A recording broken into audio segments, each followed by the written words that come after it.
പിതാവിൻ്റെയും പുത്രൻ്റെയും പരിശുദ്ധാത്മാവിൻ്റെയും നാമത്തിൽ ആമേൻ. എൻ്റെ പ്രിയപ്പെട്ടവർ, ഇന്ന് ഓഗസ്റ്റ് 13-ാം തീയതി വ്യാഴാഴ്ച. അമ്മേ പരിശുദ്ധ അമ്മേ, അമ്മേ പരിശുദ്ധമേ, ദൈവമാതാവേ, കൃപാസനത്തിലൂടെ ഞങ്ങൾക്കും ഞങ്ങളുടെ ദേശത്തിനും അമ്മ മധ്യസ്ഥം തേടി തന്ന എല്ലാ അനുഗ്രഹങ്ങൾക്കും കൃപകൾക്കും ഞങ്ങളിപ്പോൾ ഹൃദയം നിറഞ്ഞ നന്ദി പറയുന്നു. അമ്മേ പരിശുദ്ധമേ, ദൈവമാതാവേ, 2004 ഡിസംബർ 7-ാം തീയതി ഉച്ചകഴിഞ്ഞ് 2:30 കൃപാസനത്തിൽ സംഭവിച്ച അമ്മയുടെ പ്രത്യക്ഷപ്പെടലിനെക്കുറിച്ച് തിരുസഭയ്ക്ക് സമർപ്പിച്ചിരിക്കുന്ന പഠനരേഖകളുടെ മേൽ സഭാത്മകമായ പഠനം ആരംഭിക്കുവാൻ ഞങ്ങൾ പ്രാർത്ഥിക്കുന്നു. അമ്മേ പരിശുദ്ധമേ, ഭൂസ്വർലോകങ്ങളുടെ രാജ്ഞിയായ അങ്ങേയ്ക്ക് ഭൗമസംരക്ഷണത്തിനായി പ്രപഞ്ചപ്രകൃതിയെ തന്നെ തിരുസഭ പ്രതിഷ്ഠിക്കുവാൻ ഈ പ്രത്യക്ഷീകരണം വഴി ഇടയാക്കണമേ. പരിശുദ്ധമേ, ജപമാല മാതാവേ, സകല കൃപാസനം പ്രാർത്ഥനയോടും ചേർത്ത് ഞങ്ങളിപ്പോൾ പ്രാർത്ഥിക്കുന്ന ഈ കുടുംബത്തിന്റെ പ്രത്യേക നിയോഗം പറ മക്കളെ.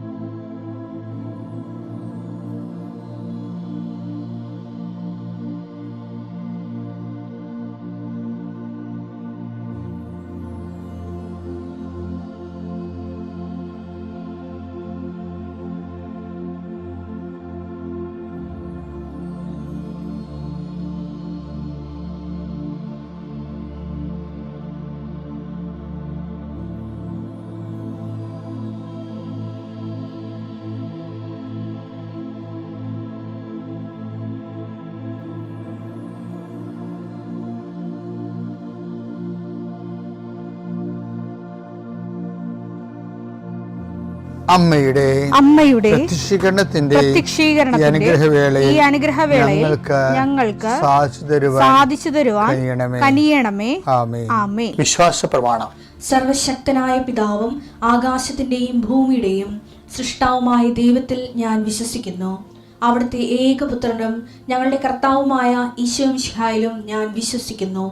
ഈ പുത്രൻ പരിശുദ്ധാത്മാവിനാൽ ഗർഭസ്ഥനായി കന്യകാമറിയത്തിൽ നിന്ന് പിറന്ന് പൊന്തിയോസ് പീലാത്തോസിന്റെ കാലത്ത് പീഡകൾ സഹിച്ച് കുരിശിൽ തറയ്ക്കപ്പെട്ട് മരിച്ച് അടക്കപ്പെട്ട് പാതാളങ്ങളിൽ ഇറങ്ങി മരിച്ചവരുടെ ഇടയിൽ നിന്ന് 3-ാം നാൾ ഉയർത്ത് സ്വർഗത്തിലേക്ക് എഴുന്നള്ളി സർവശക്തിയുള്ള പിതാവായ ദൈവത്തിന്റെ വലതുഭാഗത്തിരിക്കുന്നു.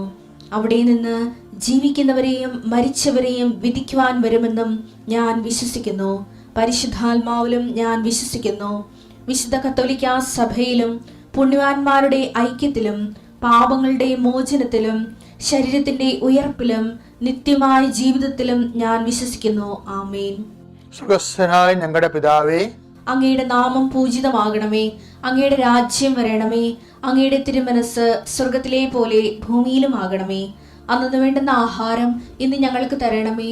ഞങ്ങളോട് തെറ്റ് ചെയ്യുന്നവരോട് ഞങ്ങൾ ക്ഷമിക്കുന്നത് പോലെ ഞങ്ങളുടെ തെറ്റുകൾ ഞങ്ങളോടും ക്ഷമിക്കണമേ.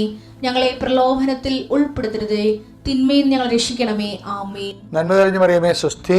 കർത്താവ് അങ്ങയുടെ കൂടെ സ്ത്രീകളിൽ അങ്ങ് അനുഗ്രഹിക്കപ്പെട്ടവളാകുന്നു. അങ്ങയുടെ ഉദരത്തിൻ ഫലമായി ഈശോ അനുഗ്രഹിക്കപ്പെട്ടവനാകുന്നു.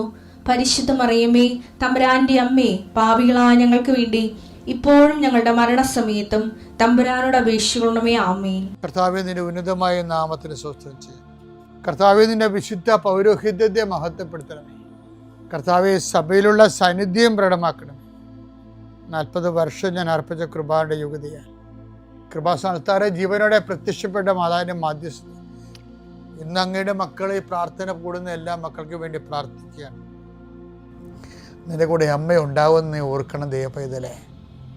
കർത്താവ്, കിടപ്പായിപ്പോയവർ, ഇങ്ങനെ ഒരു ആരോഗ്യമുണ്ട് പക്ഷെ കിടന്നു പോയവർ, ചിലപ്പോൾ അപകടം ഉണ്ടായി കിടന്നു പോയവർ, കർത്താവെ, പ്രഷർ വന്ന് കിടന്നു പോയവർ, കർത്താവിൻ്റെ തിരുമുറുപാടുന്ന വലതുകരം, ആണിപ്പെടുതാടുന്ന അത്ഭുതകരം ആ കിടന്നുപോയ മക്കളുടെ മേൽ ശരീരത്തിൽ തലയ്ക്കപ്പെടട്ടെ. യേശുക്രിസ്തു ഉന്നതമായ നാമത്തിൽ നീ സൗഖ്യം പ്രാപിക്കട്ടെ എന്ന് കൽപ്പിക്കുന്നു. കർത്താവെ, പടലപ്പിണക്കങ്ങളും തൊഴുത്തിൽ കുത്തും മൂലം കുടുംബത്തിൽ കലഹവും കോലാഹലങ്ങളും സമാധാനം നഷ്ടപ്പെട്ട കുടുംബങ്ങൾ. ഏത് ഭവനത്തിൽ പ്രവേശിക്കുമ്പോഴും ആ ഭവന സമാധാനം ആശംസിക്കണം. സമാധാന ദൂതൻ അവിടെ ഉണ്ടെങ്കിൽ നിൻ്റെ സമാധാനം പരിക്കും. കർത്താവേ, അടിയൻ്റെ പ്രാർത്ഥന കൊണ്ടും അമ്മയുടെ പ്രത്യക്ഷീകരണം കൊണ്ടും കർത്താവേ, ആ കുടുംബങ്ങൾക്ക് സമാധാനം ഉണ്ടാകണമെന്ന് പ്രാർത്ഥിക്കുന്നു. പഠിക്കാൻ പോകുന്ന കുഞ്ഞുങ്ങൾ, പഠിക്കുന്നതിന് വേണ്ടി ഒരുങ്ങുന്ന കുഞ്ഞുങ്ങൾ, കർത്താവേ, എന്തെല്ലാം കാര്യങ്ങൾക്ക് വേണ്ടി മക്കൾ വേദനിച്ചുകൊണ്ട് ആശങ്കപ്പെട്ടുകൊണ്ട് കണ്ണുനീരോടെ വിഷമിക്കുന്നുണ്ടോ ആ മേഖലയിലെല്ലാം പരിശുദ്ധാത്മ പ്രവർത്തിച്ചുകൊണ്ട് നിൻ്റെ വിഷയത്തിൽ ദൈവം തീരുമാനമെടുക്കാൻ പോകുന്നു. കർത്താവിൻ്റെ മുമ്പിൽ നീ ജാഗ്രതയോടെ പെരുമാറുക. കർത്താവെ, അകലം വിട്ടുപോകുന്നവർ, രാജ്യം വിട്ടുപോകുന്നവർ, വീട് വിട്ടുപോകുന്നവർ, ഞങ്ങൾ കണ്ണുമ്പിൽ മറയുന്നവർ കർത്താവിൻ്റെ കൃപയാൽ നിറക്കപ്പെടട്ടെ എന്ന് പ്രാർത്ഥിക്കുന്നു. എൻ്റെ കർത്താവെ, ജോലിയില്ലാത്തതിൻ്റെ പേരിൽ വിസ പുതുക്കാത്തതിൻ്റെ പേരിലും യാത്രയ്ക്ക് നാട്ടിലേക്ക് വരാൻ പറ്റാത്തതിൻ്റെ പേരിലും തിരിച്ചു പോകാൻ പറ്റാത്തതിൻ്റെ പേരിലൊക്കെ കുടുങ്ങിക്കിടക്കുന്നവർ, എൻ്റെ കർത്താവിൻ്റെതുമായ എന്തെങ്കിലും ബന്ധനങ്ങളെ ഞാൻ അർപ്പിച്ച 40 വർഷത്തെ ബലിയുടെ ശക്തിയാൽ ബന്ധിക്കുന്നു, അഴിച്ചു മാറ്റുന്നു. കർത്താവിൻ്റെ കരുണ നിന്നെ ആവശ്യിക്കുകയും നീ വിടുതൽ പ്രാപിക്കുകയും ചെയ്യട്ടെ. I command you in the name of Jesus Christ, you be healed and delivered.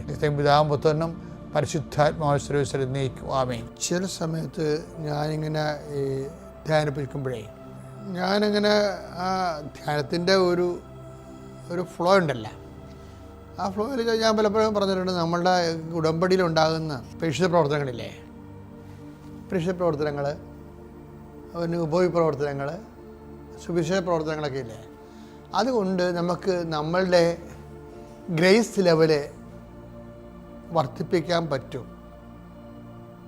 എന്നിട്ട് ഞാൻ അക്വേർഡ് ഗ്രേസ് എന്നൊക്കെ പറയടക്ക്, ആർജിത കൃപ. പക്ഷേ അത് ഞാനതിനെക്കുറിച്ച് അപ്പോൾ അവിടെ എവിടെയോ ഒരു ആർജിത കൃപ എന്ന് പറഞ്ഞപ്പോൾ എൻ്റെ മനസ്സിൽ പരിശുദ്ധ പറയുന്നുണ്ടായിരുന്നു, നീ ഇത് റെക്ടിഫൈ ചെയ്യണം, അത് കറക്റ്റ് ചെയ്യണം കേട്ടോ എന്ന് പറയാം. അപ്പം ഞാൻ പിന്നെ എനിക്ക് പക്ഷേ എങ്ങനെ കറക്റ്റ് ചെയ്യണമെന്ന് അറിയത്തില്ല. അതുകൊണ്ട് ഞാൻ എപ്പോഴും ഈ വിഷയം പ്രാർത്ഥിക്കുകയാണ്. കഴിഞ്ഞ ദിവസങ്ങളിൽ ഇതുപോലെ കർത്താവുമായിട്ട് ഈ വചനം വായിച്ചുകൊണ്ടിരിക്കുന്ന സമയത്ത് ഞാൻ കൃപയെക്കുറിച്ച് വചനങ്ങളൊക്കെ പരിശോധിച്ച് പ്രാർത്ഥിക്കുമ്പോൾ എനിക്ക് മനസ്സിലായത്, നമുക്ക് ഈ ഓരോ കാര്യങ്ങൾ, ഇപ്പം നിങ്ങൾ പറയത്തില്ലേ, 10 രോഗികളെ കണ്ടു, 6 കെട്ട് പൊതിച്ചോറ് തന്നെത്താൻ കൈകൊണ്ട് ഉണ്ടാക്കിക്കൊണ്ട് കൊടുത്തു. നമ്മളങ്ങനെ ചെയ്യുമ്പോൾ നമ്മുടെ മനസ്സിലെങ്കിലും ഉണ്ടോ നമുക്ക് കിട്ടാൻ പോകുന്ന അനുഗ്രഹത്തിൻ്റെ വിലയാണ് ഈ കൊടുക്കണമെന്ന്? നമ്മൾ ഓരോ കാര്യങ്ങൾ ചെയ്യുമ്പോൾ നിങ്ങളുടെ മനസ്സിലെങ്കിലും ഉണ്ടാവുമോ, എനിക്ക് ദൈവം തരാമെന്ന് ജോലിക്കുള്ള കൂലിയാണ് ഈ കൊടുക്കണമെന്ന്? പണ്ട് ഗോതമ്പ് റോഡെന്നൊക്കെ പറയത്തില്ലേ, എല്ലാ നാട്ടിലും ഉണ്ടാകും ഗോതമ്പ് റോഡ്, പേരുണ്ടാവും. എന്താണെന്ന് വെച്ചാൽ രാജാക്കന്മാരുടെ കാലത്ത് തൊട്ടുള്ള പരിപാടിയാണ്. എന്ന് വെച്ച് കഴിഞ്ഞാൽ കൂലിക്ക് പകരം, പണത്തിന് പകരം ധാന്യങ്ങൾ. ഒരു തോടൊക്കെ വിട്ടുന്ന സമയത്ത് 5 മണിക്ക് പണി കയറി കഴിയുമ്പോൾ ചിലപ്പോൾ 2 കിലോ ഗോതമ്പ് അല്ലെങ്കിൽ 1 കിലോ അരി തരും. അതിന് പഴയ മലയാളത്തിൽ ഒരു പേരുണ്ടായിരുന്നു, ഊഴിയാവേല.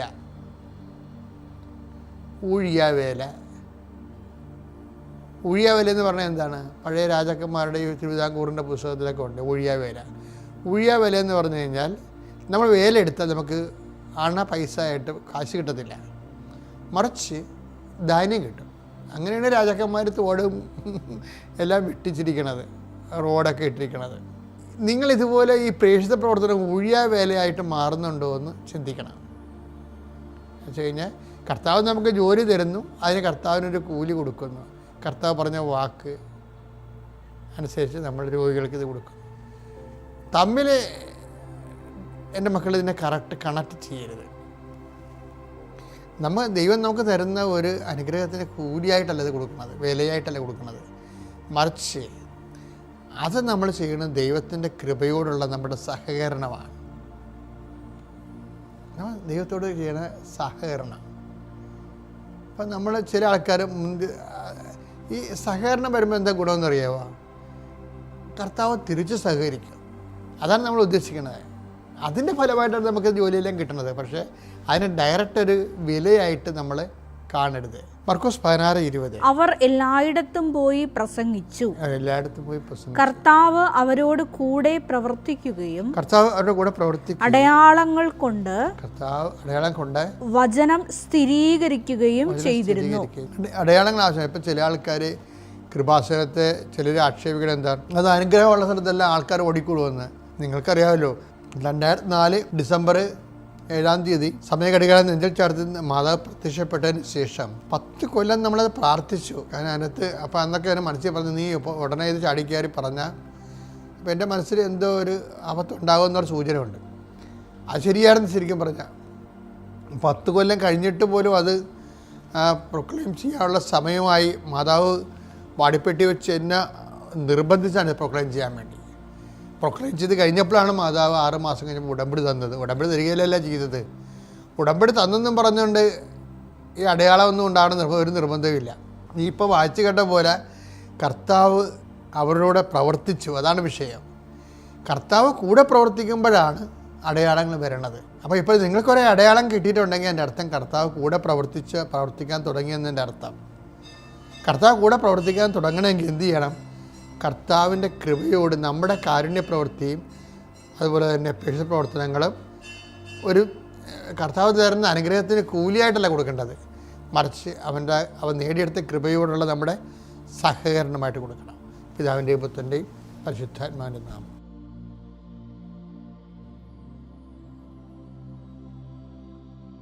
അത്യപൂർവ ദൈവാനുഭവങ്ങൾ ഇനി നിങ്ങൾക്കും സ്വന്തം. ഈ യൂട്യൂബ് ചാനൽ ഇതുവരെ സബ്സ്ക്രൈബ് ചെയ്തിട്ടില്ലെങ്കിൽ ഇപ്പോൾ തന്നെ സബ്സ്ക്രൈബ് ചെയ്യുക. ഈ വീഡിയോ ഇപ്പോൾ തന്നെ നിങ്ങളുടെ സുഹൃത്തുക്കൾക്ക് ഷെയർ ചെയ്തുകൊണ്ട് കർത്താവിൻ്റെ പ്രേക്ഷിതരാകുക.